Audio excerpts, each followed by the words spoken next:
Howdy, my name is Jessica Tracy from Texas A&M University in College Station, Texas. Today I'm going to talk to you about an autism risk factor that is vital for the proper brain development of the model organism zebrafish. Autism spectrum disorder is a complex disorder that affects 1 in 68 U.S. children.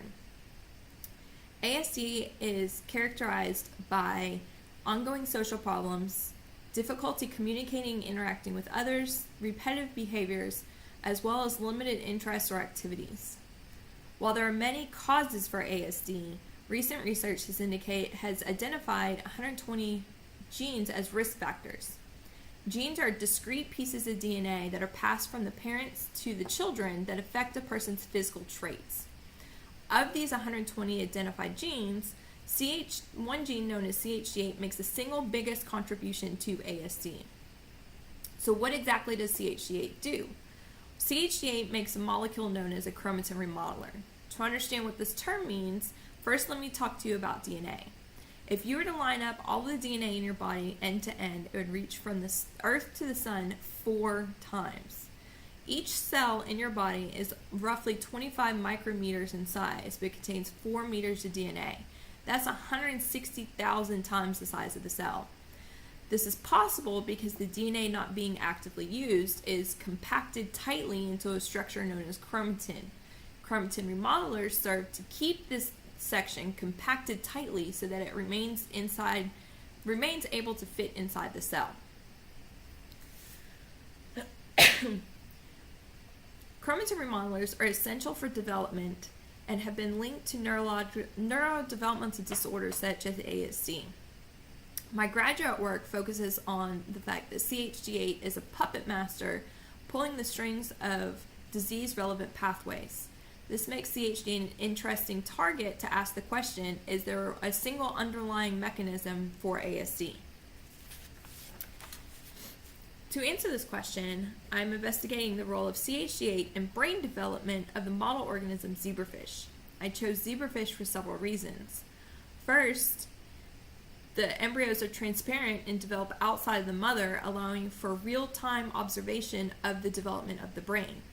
Second, the brain structure of the zebrafish is very similar to that of humans, allowing comparisons between the two organs.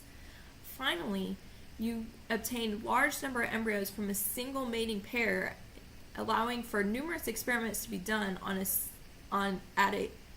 from a single parentage. To begin my research, I asked what happens when we lose CHD8. What we see is that we get a plethora of developmental disorders. Brain development is hugely disrupted, as well as heart defects are observed. While ASD patients don't appear to have heart development issues, this could indicate that CHD8 plays a common role in the development of these two organ systems. Based on these results, I then asked the question, does CHD8 directly regulate genes involved in brain development?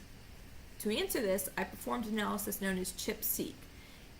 In this assay, you glue your molecule of interest to the DNA. So here's your DNA. You glue your molecule to the DNA. You then can target that molecule and pull down just that section of DNA that's attached to your molecule. You then unglue your molecule from your DNA and sequence your DNA.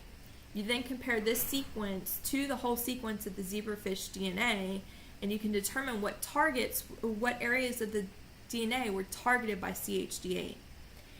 In our initial studies, we found that CHD8 does indeed target, therefore regulate, genes that are essential for development, not only brain development, but development overall. My next step is to investigate exactly how these genes are controlled by CHD8. So far, our results indicate that CHD8 plays a crucial role in animal brain development.